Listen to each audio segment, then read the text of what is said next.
I want to salute you, homie, for building your own thing and doing your own thing, creating your own platform, your own website. With my boy Alfred on Mr. Taliaferro.com. MrTaliaferro.com. Right now, I'm about to go to Walmart. Just to see you with your logo on your mics. You're rocking with MrTaliaferro.com. Y'all go to MrTaliaferro.com. It's going down. My biggest gift is my voice. It allows me to speak to the culture. Right now, you're turning up on MrTaliaferro.com, shawty. What's going on? What's going on? Is yours truly, Alfred Taliaferro. You're turned into Mr. Taliaferro TV. And I'm introducing something new. This is something I've always dreamed about doing. I always dreamed about having the amount of subscribers or the amount of a following to do what it takes to start my own podcast. And this is episode 1. Yes, and a lot of people questioning, why am I doing this? Why won't you just go out and get a job as a local reporter? I will get into great detail all of that and why I've chosen to go this route. Now, I want you to understand a few things. I am not about to be the boring blogger with nothing to say, with no controversial comments. It's not who I am. My job and my responsibility to you is to keep it honest with you at all times. I'm going to give you my honest opinions at all times. I don't feel like I got to conform to anybody. Listen, you subscribe to me for a reason. You subscribe to me because you want truth, you want reality.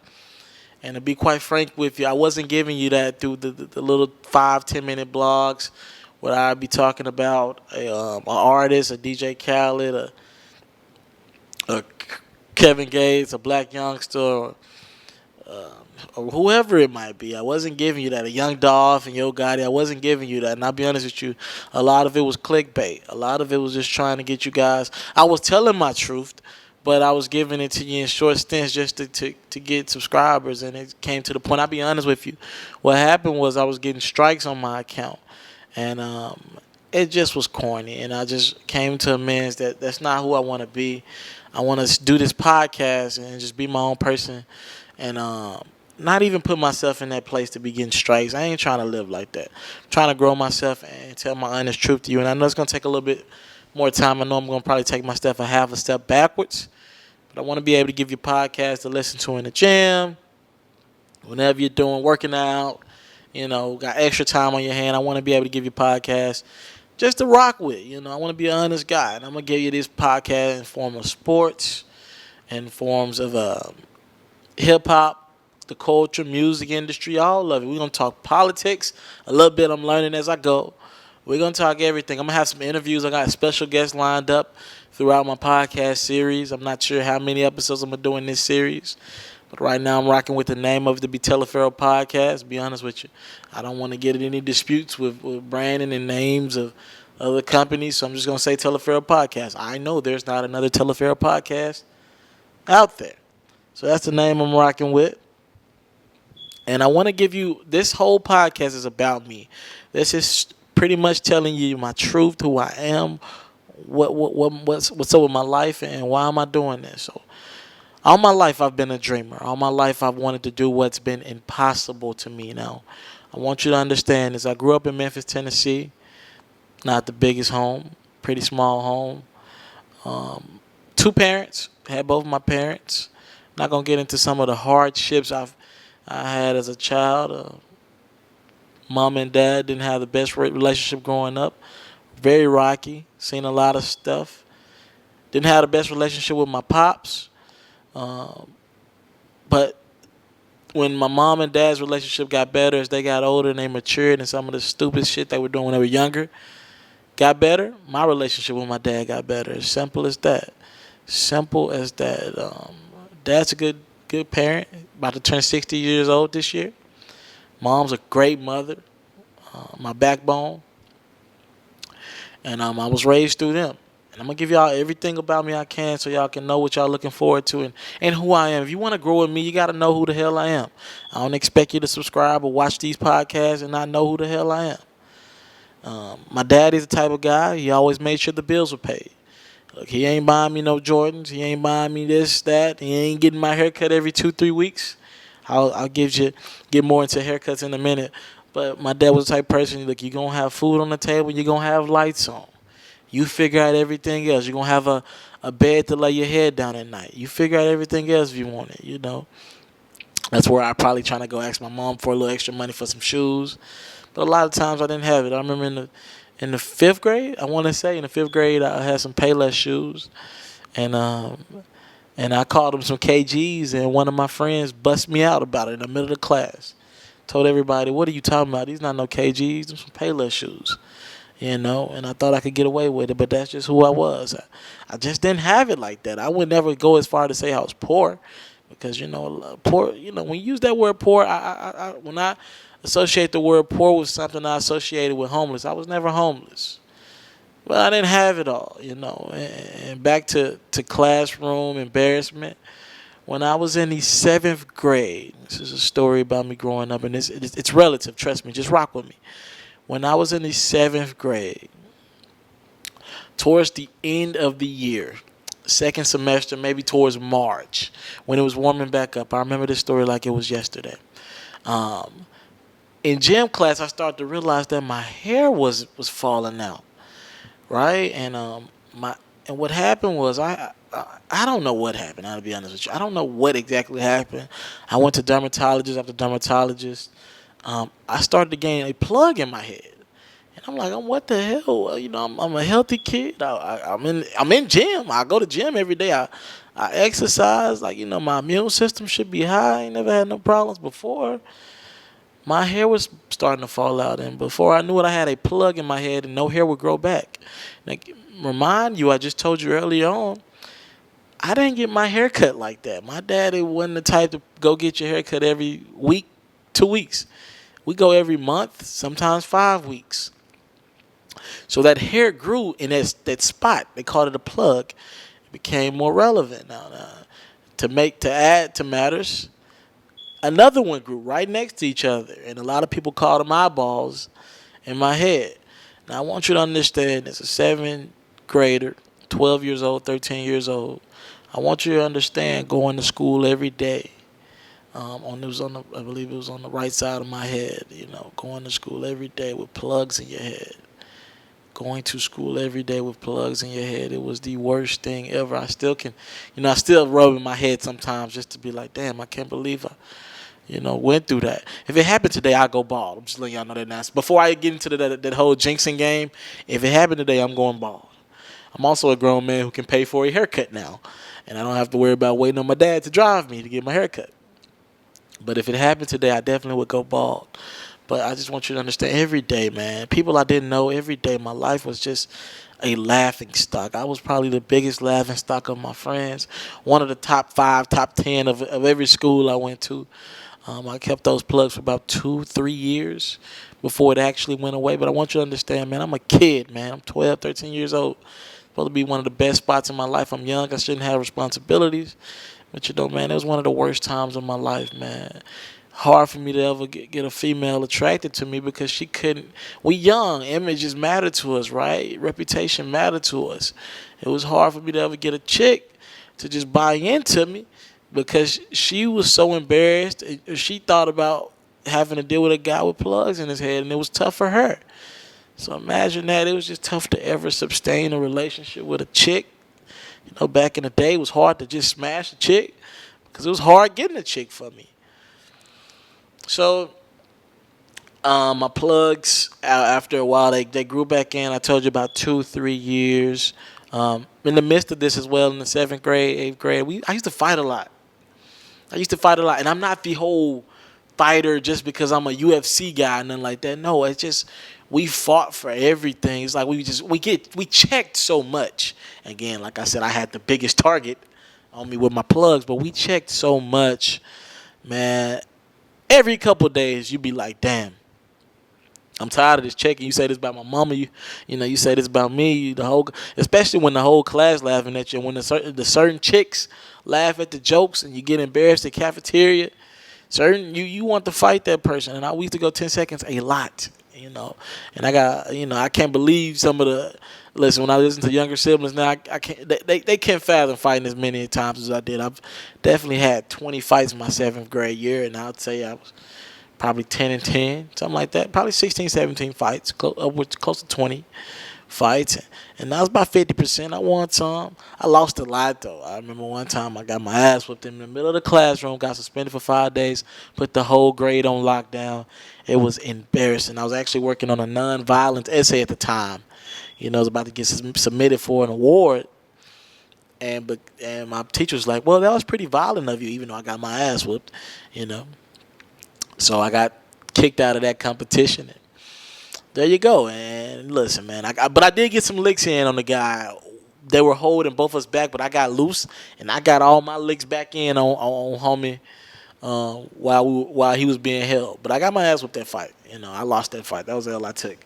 So fast forward to high school, and it's always been something that I've knew. I had a friend of mine tell me, look, sports. It's always been something I knew. And when I was growing up, sports just made sense to me differently. This is honest, man. I'm not lying to you. I'm an honest dude, man. Some of y'all gonna rock with it. Some of y'all gonna think I'm just talking tomfoolery, but this is the honest truth, man. Sports are something that comes different to me. This music stuff, that hip-hop stuff, it don't come to me. I'm just learning it on the fly. I watch a lot of interviews, Breakfast Club, Hot 97. I watch a lot of interviews. But sports is something that comes natural. I understand it. Like, I've always understood it differently. Like, I understand the little nuances of free agency. I play 2K a lot. So the GM mode, I'm the guy that instead of going and playing against my friends, I go get in the franchise modes, and I go sim. All my 2K heads, I know what I'm talking about here. I go sim the first season, and I couldn't wait to free agency because I understood the nuances of salary caps, numbers. I'm good at math. I understood all the little nuances of numbers and NBA salaries and free agency and just sports in general, that I could always go figure things out and make trades and end up with these superstar teams after simulating the first season. In the offseason, I can make dream teams, pull off fantastic trades. So when I'm growing up, I was the go-to sports guy, right? Everybody wanted to have those debates with me. I was just one of those guys. I can out-debate you, and I always made sense. I was a Laker fan, keep in mind, growing up. And I'm a Kobe fan, so my team was usually always good. The Lakers were pretty much throughout my career, they were always relevant, and they were always borderline good. I was 5 years old when the Lakers won their first championship in 2000. And I caught good Laker basketball, the Andrew Bynum, Pau Gasol era while I was in high school. So I was able to catch rings in high school. And Kobe was pretty much always relevant. Yeah, he was always relevant throughout my upbringing.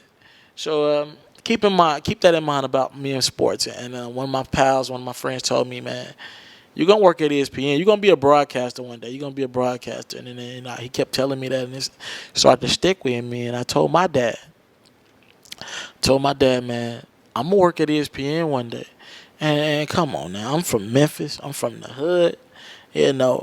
Kids saying I'm going to work at ESPN, to us, that seems unfathomable, and we just don't dream big enough, as a culture. That just doesn't sound believable. Work at ESPN. ESPN seems like this unbelievable place. Trust me. I know. It seems like this unbelievable place that you don't get to. We just see these guys on TV. We don't understand the nuances of how many positions that place holds and how big the Walt Disney Company actually is. We don't understand that, right? So keep that in mind throughout high school. ESPN was something I knew I would try to get to one day in my life.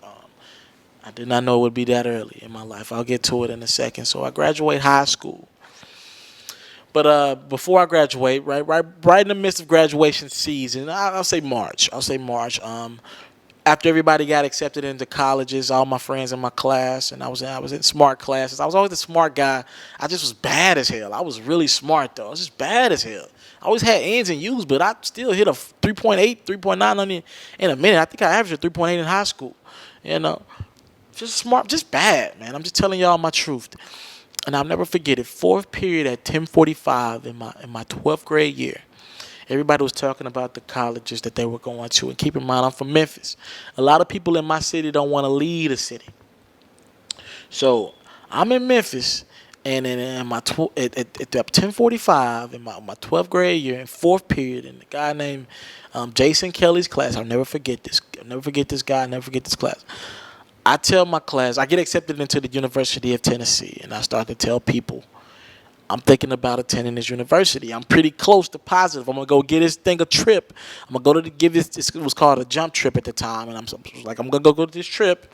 And when I come back, I'm pretty sure I'm going to go to this school. Unless I see something that just literally turns me off about the university, I want to go to this school. I want to give it a shot. And I had friends left and right, telling me you're crazy, laughing at me, saying, you'll be back. They were literally betting on class on if he's going to make a semester or if he's going to make a year.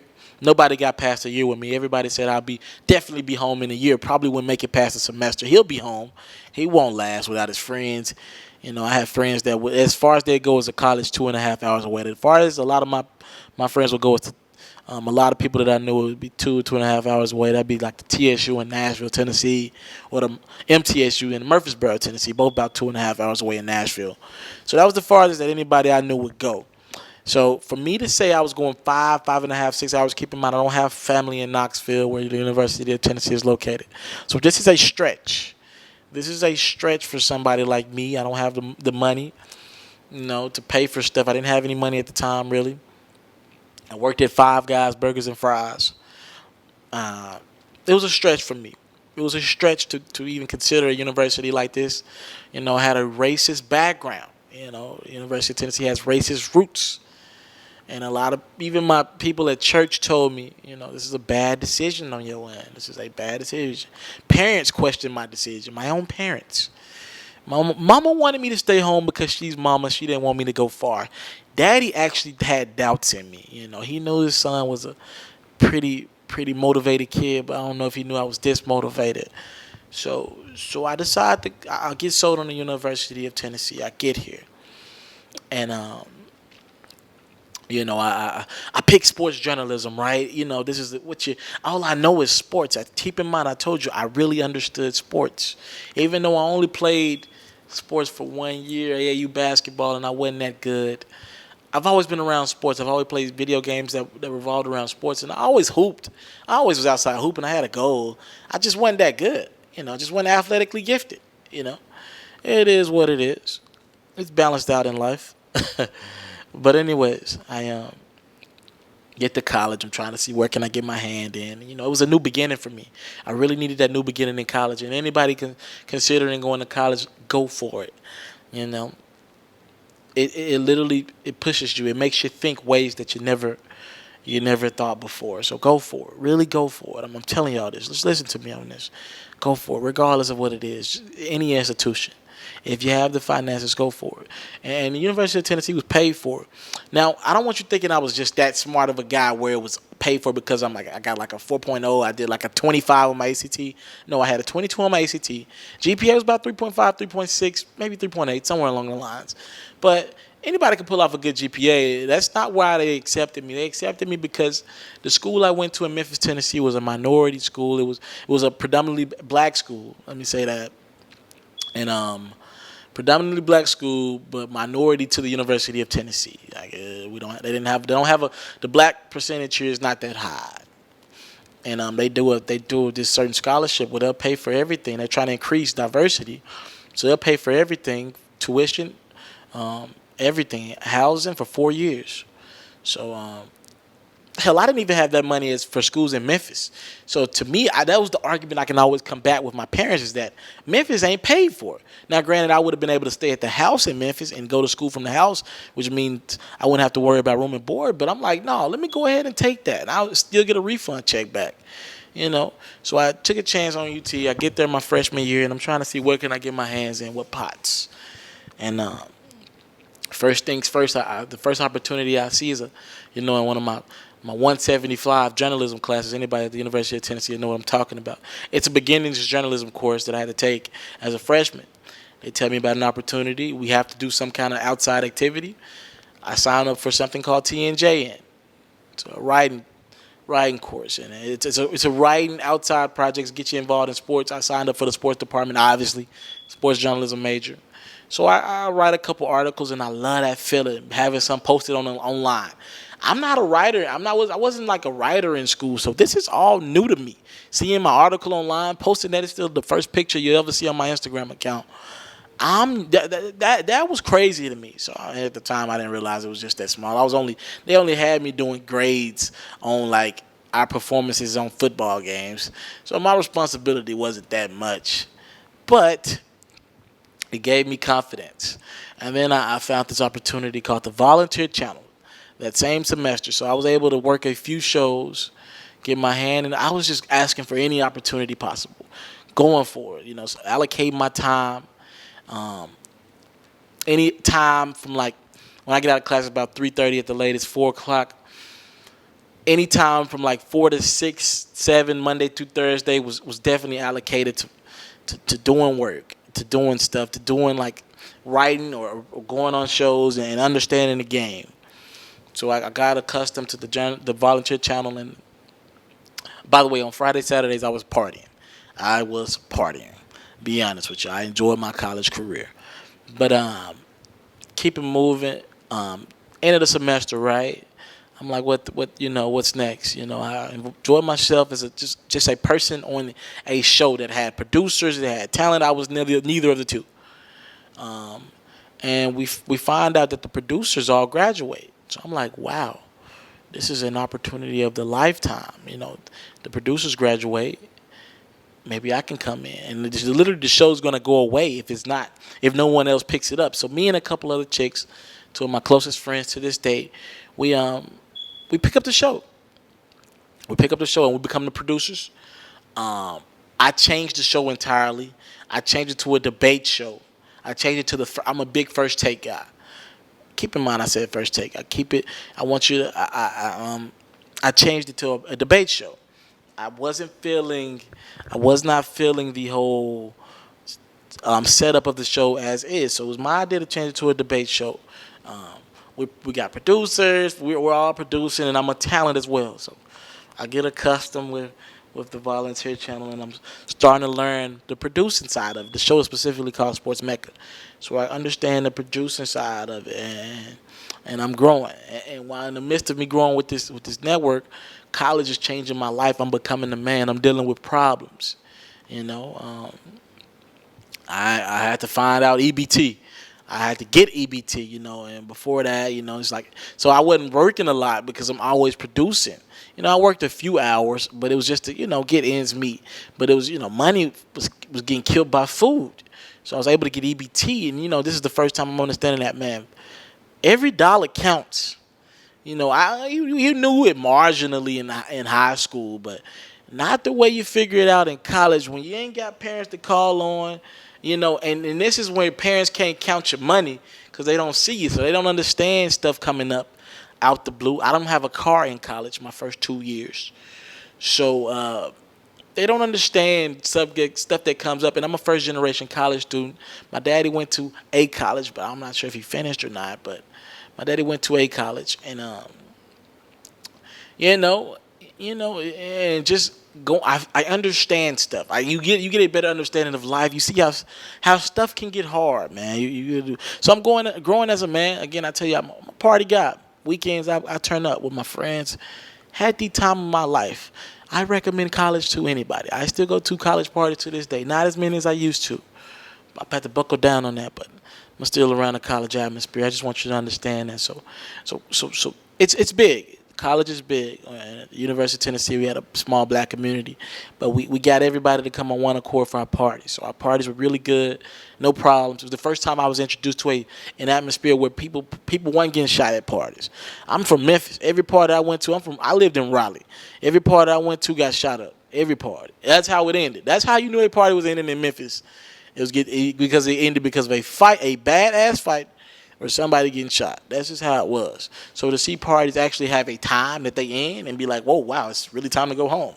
And allow me to, be able to drink at my disposal and have fun and walk around clubs because I knew everybody there. It was amazing. It was amazing. It was an amazing thing. So college goes on. I'm a junior now. I'm end of junior year. I'm in the summer, heading into my senior year, right? What's next? I got 1 more year to figure this damn thing out. So I applied to ESPN. I had applied a couple times already. My resume was at the peak though. I had already had local channel experience, 2 local internships, and local television stations here in Knoxville. I had shot so many events. I was the guy. I used to literally go to basketball games. This is a fact. I used to go to basketball and football games with media passes that I got as the producer of that show, of Sports Mecca, and I'd be the only person there. I'd set up my mic, the camera equipment, and go get used to talking in front of thousands of people. And I wasn't doing local joker basketball games. Especially basketball games. You're talking about in the sellout crowd, you're talking about 20,000 people. So I just sit there and let people get accustomed to my face. And they'd be like, what the hell is he doing? He ain't got no business being right there. And I learn the game. Learn where you got to stand. Learn where you can go, where you cannot go. Learn camera. Learn shots. Talk to players, talk to these anchors, and when I get that chance from ESPN and make those connections. So you keep that in mind. You keep going, and that end of that summer, I finally get a call back from ESPN. They asked me, am I still interested in an internship for the fall semester? I'm just applying. I didn't think I really had a shot, but just go for it, guys. This is the lesson in this. Just go for it. You never know. I'm going for it with this podcast. You never know how things can end up. And hopefully if you grow with me, you'll see this in the future. You'll see what I'm doing this podcast for a reason. I want to be able to go back. I want this documented online. I want the date there. Some benefits you have with YouTube and posting videos. I want this date here because I want to be able to go back to this and for us to talk about this. Everything's so visual now. And we can literally go back and listen to this audio again. And one day this will be one of those historic recordings. He really spoke all this shit into existence. So I get a call from ESPN. Do an interview process. I'm nervous as hell. They asking me all types of questions. My sports knowledge is good, but I didn't know it had to be this good. I feel okay about the interview, but I tell the guy at the end of the interview, hey, if you hire me, listen, I know I know I don't talk the best. I know I got a little hood slang in me. Listen, if you give me an opportunity to intern with your company, you're making the best decision of your life, and nobody's going to work harder. And I had like a little Tebow-like speech in me. Anybody remember the infamous Tebow speech at Florida? You know what I'm talking about. I told the guy, nobody's going to work harder than me the rest of my tenure at ESPN. If I got this internship at ESPN, nobody's going to work harder than me. I'm going to give it my all. And I think that's what stuck with him, because honestly, my interview wasn't all that. It just wasn't all that. I'll be honest with you. It was okay at best. I've had way better interviews, but I think it stuck with him. So I get this position at ESPN. So I'm able to live my dream. At 21 years old, I was able to do what I wanted to do, what I thought I'd be working my whole life to get to. And this changed my life. I thought my whole life was predicated on getting back to ESPN. I'm not ruling that out. I'm not going to rule that out right now. Maybe I go back to ESPN. But it changed my life because I seen people who actually went for their dreams. I seen like-minded individuals, and I seen the best of the best. So I get to ESPN. My job is to make highlights for SportsCenter. It's a damn cool job, I'll be honest with you. Go to work at 4, have a meeting at 5, get to sit down in a room and watch a game at night. So my internship, I skipped my fall semester at school. I take online classes while I'm there so I can still graduate on time. That was very tough, by the way. But anyways, back to what I'm saying. While I'm at ESPN, while I'm in my stay at ESPN, I get a game every night. This is towards the end of baseball season, so there's a lot of meaningless games in the fall for teams that are not in postseason contention. So I get a few baseball games, and I'm able to watch these games and have no pressure on me for the highlights. Now, here and there, you'll get a guy with a no-hitter alert, and then you'll be like, oh, wow, this is a pressure game that's out of nowhere. This was not meant for me to have a pressure situation, but it just happens. Sports are just unpredictable, right? You can't predict sports. So I with that being said, I'd get a couple games, and I learned the process. I'd be able to go talk to anchors, some people that I looked up to my whole life, the Scott Van Pelps of the world, the John Butchergrosses of the world, and the Andersons of the world. I'm sorry, I got nicknames for a lot of these people.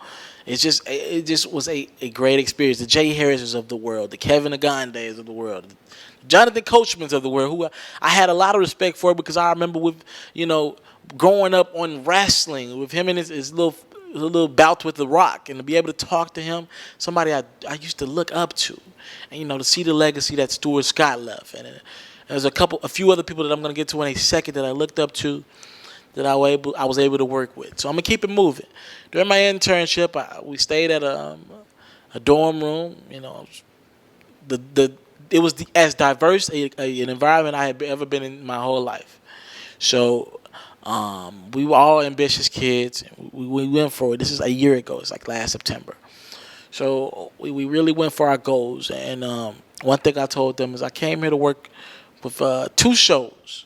My whole life, I had looked up to a few people. First things first, Stuart Scott. That's who I looked up to. He had passed away, obviously, so I wasn't able to be there with him. But after that, it was Stephen A. Smith. I learned to respect this man, the culture he provided, his lack of frightness in him, and his will, his hunger, his want and his belief in self, and how unequivocally he was unafraid of stating his opinion wholeheartedly. So Stephen A. Smith was a guy I looked up to, and then when Skip Bayless, I used to watch First Take, actually take it back to the Cold Pizza days. So these are 2 guys I have the utmost esteemed respect for, right? So I'm able to work with these 2. I'll tell you this. I'm in the cafeteria one day at ESPN, and we get a break every day. Sometimes we get a break. If it's too crazy, you don't get a break. But you're watching sports. How much can you complain? But it does get stressful, I'll tell you that. I meet Stephen A. Smith, and he's in line. He's on the phone, as usual. This guy's always on the phone. He's always busy. I walk up to him, and I tell him, sir, Stephen A.'s actually a tall person. He gets slept on how tall this guy is. Former hooper, he was a point guard in college. I walk up to him and say, sir, you're somebody I looked up to my whole life. I've dreamed of working with you, and I promise if I ever got the opportunity, I tell you that you are my idol, my role model, and if any way I could work with you, I would love to. He gets my name. He messes my name up, by the way. My name's Alfred Taliaferro. He messed it up. Fucked it up completely. That's beyond the point. I'm talking to Stephen A. Smith. This is a guy of my dreams. He tells me, I'm going to take your name down, and I'm going to give it to my producer, and and we're going to get you on my show. We're going to get you on First Take. This is my dream now. Him and Skip Bayless, another guy that I looked up to my whole life. So he gets my name, and he tells me, look, if you ever see me sitting down eating, just come up and sit down and we'll talk. And I'm going to do a podcast on my experience at ESPN's later on. I'm going to do an ESPN All podcast sooner or later. I'm actually going to jot that down right now. I'm going to do an ESPN podcast and tell y'all about some of my crazy experience, because I know some people out there want to hear some of the things. And I'm the crazy guy that'll do what I'm not supposed to. We get in trouble for talking to people like talent and anchors that we have no business talking to. So keep in mind, I'm working with the Kurt Schillings of the world, for all my baseball guys out there. Great basketball players, great especially the football talent, the Tom Jacksons of the world, Keyshawn Johnsons, the Chris Bermans of the world. We get in trouble if we talk to these guys and we don't have anything that's we're not talking to them about anything that related to the job or our assignment for that night. We get in trouble for that. You can get fired for that, man. And I'm on an internship, so I'm on a thin leash. So I find out about the producer. I reach out to the producer, and he talks to me and says, come on the show. Come on the show. So I go on First Take. They seat me right behind the show. Like, I'm dead serious. Like, I was in the studio, and there's not a lot of people in the studio. It's like 6 of us. It's the camera guys. The producer's not even in the room. They're upstairs somewhere. They see me in studio. I'm right behind Stephen A. So I'm able to talk to Stephen A. during commercial breaks and ask him about information for this next topic. Skip would always vanish off during commercial breaks. I'm able to see how Molly, is able to get her knowledge and get her facts and prepare for next segments. And I'm able to listen to producers telling her the information about the next topic and how she's able to adjust on the fly. So imagine that experience of a lifetime. So I'm able to see that. And First Take got me going, and it got me so energized and so into this. I end up, and this is not a lie, guys. This story is true.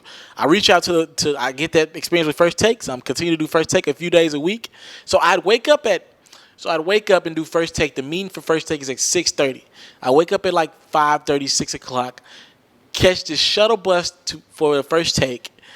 I'd be up First Take. I'd stay up, make highlights for First Take. That was my job. They let me help out.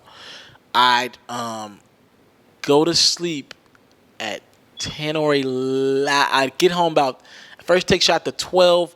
I'd come on 1 or 2, go to sleep 3 hours. Then have to go back in for work that night. I did that a few times. I'm not gonna say every day, but I did it a few times. Come back to work at 4. Then go 4 to 1, and then after 1, I get some sleep from about 2 to 5:36, and try to do it all again. I did that the last couple weeks of my internship. So then I reach out to the producer of His and Hers, another dream of mine, Jamel Hill and Michael Smith, two of the younger my inspirations that I reached out to, because they were always down to earth, and they're really that down to earth in person. They're really that crazy in person. Like, you just want to kick it with these people because they really who they are on TV. They're not putting on a show. So they treat me to lunch my last day. They talk to me about going for my dreams and how to get my start in the business. But what that whole experience did for me, it showed me that this is real. You can really achieve your goals. I was not supposed to make First Take at the age of 21. It was just not, or ESPN, period, at the age of 21. It just wasn't supposed to happen. But that was because I was telling myself it wasn't supposed to happen. In the back of my mind, I knew I could do it. I was telling myself I could do it, and that's why it happened. But at the same time, I was getting told, I'll say that, I was getting told that it couldn't happen from people around me. But I was telling myself I could do this thing, damn it. I knew I could. So let's keep it moving. On the last day of my internship, I'm in the bathroom. I'm using the restroom. I turn around, zip my pants up. I turn around and Skip Bayless is getting ready for First Take. It's about 10 minutes away from First Take. It's about to start. He's putting on makeup, getting ready for the show. Stephen A's already gone. He's doing the show from New York that day. So I'm in the bathroom with Skip Bayless, somebody I looked up to my whole life. And he tells me, look, something's different about you. He's like, I see something in you, kid. Live your dreams. He tells me something is different about you. It's like a 63-year-old man. 63-year-old white man telling me to live my dreams. I see something in you. Somebody I looked up to my whole life. He's telling me to go for my dreams. That's why I have the utmost respect to Skip Bayless. He's like, something so... He called me impressive. On my last day of my internship, Skip Bayless called me impressive. I reach out to him. I ask him, is there an email I can contact him? He tells me no. He tells me to come to him, talk to him after after the First Take episode is over. I talk to him.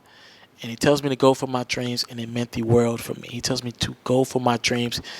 And I won't get into specifics of what we had. I'll do that on my ESPN podcast that I'll do later, talking about my experiences. But he tells me to go for my dreams. And it means the world to me. So that's how I get. That's why I want to really go for my dreams, because the top told me to go for my dreams. So my internship ends. I gained so much. And no, my dream was no longer to make it to ESPN because I did it. My dream was to now impact people with my voice. Now, that's not to say I won't go back to ESPN, because if this fails, I might want to go back there. That's a great place, great opportunities, and I want to. If I'm gonna do this sports thing in any capacity, I want to be at the best. So I'm not ruling that out. I'm not disrespecting that company in any way. I love that company, great company. So I get back to school, and I now have different goals. I want to start my own television show. So with that volunteer channel, they give me in my own show. I'm not on Sports Mecca anymore. I started my own show. Had a lot of ups, had a lot of downs.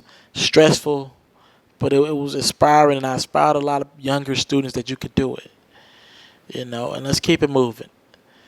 So I graduate college in May 12th, a few months ago. And one of my closest friends, I've always posted videos of YouTube, but I never monetized my account. He monetizes my account. I'm like, I'm not ready. But he's like, just monetize your account. What's the worst thing that can happen? So I'm understanding YouTube. I'm really like, oh, people making money off this. You go search videos, people making tens of thousands of dollars off this every month. So I get into blogging, and that's where we're at right now. So I've caught you up to where we are right now, and I've decided to do podcast forums, and I'm not going to limit myself to just this, but this will be one of my avenues I talk to you guys, and I'm going to give y'all a lot of podcasts. And if you stuck with me throughout this podcast, as, you know, maybe you got tired of my voice, if you stuck with me throughout this podcast, I trust and believe that you're going to stick with me throughout this journey. And I want to be able to help people, and I think my voice is the way to do that. And I thank you so much if you stuck through this podcast, my first one, and you listen to me, you listen to my journey, and you understand that I'm so serious about this, guys.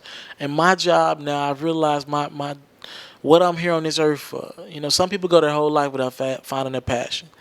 I know why I'm on this earth. I just don't know how I'm going to do it. I think I know, but I don't 100% know how. My calling on this earth is to motivate people to want to go after their dreams. That's what I'm here for. I've just had too many of those experiences that you can't make up.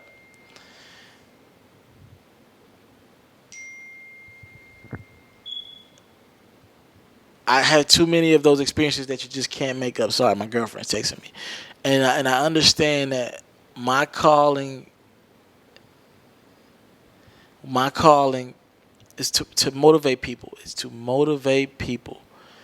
And I know now that I'm going to be able to do this through my podcast, or I'm at least give it a shot. I'm going to give it my all. I'm going to give this thing my all, y'all. I'm going to give you a lot of podcasts. And it's not a race. This is not a competition. So I want to just put the podcast in the atmosphere and allow you to be able to catch up whenever you're bored, whenever you got free time. Or I hope you do it when you just want to do it. I hope you want to do it on your own. So my podcast is something that I want you to be able to enjoy. I'm going to do a lot of podcasts on athletes starting off. I'm gonna do Kobe Bryant, LeBron James, Dwayne Wade starting off. I'm gonna do one on for the hip hop and music side of it. I'm gonna do one on DJ Khaled, and his Major Key album. Do a couple other ones on a couple musicians. I'm not sure yet, but I'm gonna keep going and just rock with me. Just go back and listen to the podcast, and share my podcast. Rock with me, and if there's any way I can help you, comment below. My emails are always available. AlfredTaliaferro@yahoo.com. It's Mr. Taliaferro@yahoo.com. You can hit me up. And I've also created a new avenue for artists to talk to me. For artists who need a way to promote their music. I have a new thing that I'm about to launch, where I'll be able to give them the opportunity to email me. I'm gonna send them questions, and they're gonna be able to email me responses. I might have to charge a fee for that. I'm not sure, but my time is valuable. I'm trying to figure this. I got rent due, guys. I got rent due. I'm not one of them bougie bloggers. You're gonna find it out quick. I got rent due, and I'm trying to do this thing off YouTube. I want to focus in on this. If this doesn't work, I'm gonna have to get a job. I'm gonna have to get a 9 to 5. But what I want to do is give my dream a shot first before I quit on this thing. Want to give my dream a shot. I feel like I worked so hard at college. I owe my dream one shot before I have to go get a job, and I got a degree, so hopefully it wouldn't be hard finding a job. I've actually been able to knock off a couple offers that I've had, but I want to give my dream a shot. I feel like we quit too easily. I want to give my dream a shot, so that's where I'm at with it right now. So I gotta pay rent, guys, and through these interviews, I'll give you more details on this, and probably the next couple of days on what I'm gonna do with artists and entertainers. It'll be dope. It'll definitely be great. A great avenue for people to get interviews across the web and get there and use my channel to broadcast themselves. So I think it'll be very dope. I'll give you more information on that. But ways you can help me out. Subscribing to my channel. If I can't sell you on myself, I'm trying to open myself up to you. I want to be an open book. I'm telling you my story right now. I'm not lying to you. You got people out here, and I ain't talking about just bloggers or podcasts. People will lie to you. You got politicians that we're in probably one of the most craziest election seasons ever, where people are just lying to you to get your vote. I'm a lot of things, but I'm not a liar. I am not a liar. And my job is to give you the most factual information possible. It is on these blogs about what's going on in the culture, or it's about me. I'm telling you my truth. This podcast has been my truth. Everything I've told you is my truth. I'm not lying to you. You can go ask any of my friends. You can hit them up. You know, you talk to me on Twitter. I'm not lying. I'm telling you my truth. And I go for my dreams. I got one life to live. I'm 22. I ain't wasting time. I am not going to waste time. I want to go after my dreams. I want to say I live this thing called life to the fullest. I'm actually working on my health right now. I'm not a fat guy, but I could be in better shape. So I'm working on my health, you know, and I want to do podcasts on health, you know, see if we can figure stuff out there, get in better shape. I want to live my dreams, man. A couple people that I look up to is Kevin Hart, Steve Harvey, Terrence J. These are people who I look up to. I ain't into rappers. I ain't into looking up to rappers. You know, Yo Gotti's somebody that I grew up through the same apartment complexes as him. You know, my auntie raised me a lot in these apartment complexes where he grew up in Ridgecrest Apartments. You know, you hear it in the music. But so I'm motivated through, you know, how he came up, because it showed me as a kid that people actually do make or actually get good jobs from where I'm from. That's how I used to look at it as a kid. But I'm motivated by the Kevin Harts of the world, the LeBron James of the world, the Steve Harveys of the world, Terrence J's of the world. A couple other guys I'm leaving off, but they'll probably come to me in a second. But it's the Stephen A. Smiths of the world, people that motivate me. So I want you to grow with me, and this podcast gives me the perfect opportunity and platform and avenue to talk to you. And to grow, for us to grow together. And I want you to please subscribe to my channel. If I can't say you on this, I don't know what else I can do. I'm telling you my life. Any other ways to support me, you can follow me on Twitter, Instagram. I'm trying to work on my social media pages. Just trying to find that balance of my personal life and being able to give you guys me entirely. So I'm trying to figure everything out. It's MrTaliaferro.com. I'm actually about to relaunch that website soon, so stay tuned for that. The podcasts are gonna come quickly. I'm gonna post them all to my YouTube, and I got a SoundCloud that's gonna be available, I believe. So SoundCloud.com/MrTaliaferro. All podcasts will be available there. They'll also be available on iTunes, I think, as of today. I'm pretty sure. I think that is the truth. Don't quote me on that. I just made a whole soliloquy on not lying to you, so don't quote me on that. But soon, I believe, my podcast will be available on iTunes. You can check them out there. Anything I'm missing in this podcast? Oh, this podcast was brought to you by About Damn Time Clothing. I'll be rocking the hats in some of my visual podcasts. Rocking the shirts as well. Salute to About Damn Time Clothing. If you have a brand, I recommend that you contact me. Send me clothes. We can exchange addresses, or I'll find a way to get it to me. I don't know if I'm gonna give you my real address. Find a way to get your clothes to me, your brands to me, or anything else, any way that we can promote your product.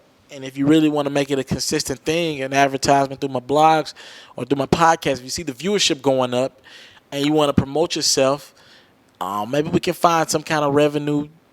You know, we can find something out. We can financially figure it out. So I can be able to help you and we can help each other. But this podcast is brought to you by About Damn Time. Salute to everybody in my corner right now. I got a lot of people that's pushing for me to figure this thing out. I think that's about it, guys. Anything else I forget, I might do another About Me podcast in the near future. About something, it'll be themed differently. Maybe about my website and how I got my start. I left out my interviews. Oh my gosh, I've been able to interview so many of the greats. Kevin Hart, Peyton Manning, Rick Ross, Hoops from I Love New York, Adrian Peterson, one of the greatest running backs of all time from the Minnesota Vikings. I feel like I'm forgetting so many names. DJ Drama, Waka Flocka, The Migos, Starlito, Young Dolph. This is not showboating. I just want you to understand who I am and how I've been able to get a little respect in the game.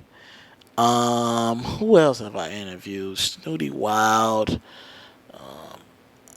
I've interviewed so many people. I've met Dick Vitale, met Big Sean, met Robin Roberts on Good Morning America, met Keith Sweat, interviewed Project Pack. Sorry, I'm going through my phone right now looking at old pictures. trying to give y'all everything. I want to be an open book to you guys. Oh, got a great interview. My biggest interview to this date is my classic interview with Webby. It's pretty popular online. You can go search my YouTube channel for that. I posted it a few times, tried to maximize my views. Interviewed Bankroll Fresh, rest in peace to him. You just gotta go through my YouTube. You can go check out a lot of my interviews. Had the pleasure, the opportunity, been grateful enough to interview a lot of legends. I'm a family guy. Got a girlfriend, and she's my light. And I just gotta thank y'all for y'all time. Thank y'all. Go check me out. Go fact check me. Go look at my Instagram. You can see some of these things. You can see pictures from ESPN set. Pictures on his and hers. Pictures with Stephen A. and Skip in the background. And you understand that I'm telling you the honest truth. Go look at my web. You can so see some of my website history. I used to shut the internet down with my university here, Tennessee. I used to have the support of all my peers, and we'll shut the interview down on one day a year. Haven't did that this year yet. I'm going to do it at some point soon for this year, so stay tuned to that. And this is the first podcast of many. Thank you for tuning in to Taliaferro Podcast. Episode 1, About Me, I believe is going to be the name of this bad boy. And I'm going to be clever with the names in the future, so it won't just be like I'm doing one on Kobe Bryant next, I believe, or soon. It won't be Kobe Bryant. It'll be something clever. I think I got the name in the back of my head. But anyways, thank you for your time. I don't take it for granted. I don't take it for granted. I do not take your time for granted. Subscribe to my YouTube. Support me any way possible. I think I got a GoFundMe on the way. I'm kind of mixed on that because I think GoFundMes are serious things. But thank you for your time. I don't take it for granted. This is Podcast 1, Taliaferro Podcast. Thank you for your time. Salute. I'm out. I want to salute you, homie, for building your own thing and doing your own thing, creating your own platform, your own website. With my boy Alfred on MrTaliaferro.com. MrTaliaferro.com. Right now, I'm about to go to Walmart. Just to see you with your logo on your mics. You're rocking with MrTaliaferro.com. Y'all go to MrTaliaferro.com. It's going down. My biggest gift is my voice. It allows me to speak to the culture. Right now, you're turning up on MrTaliaferro.com, shawty.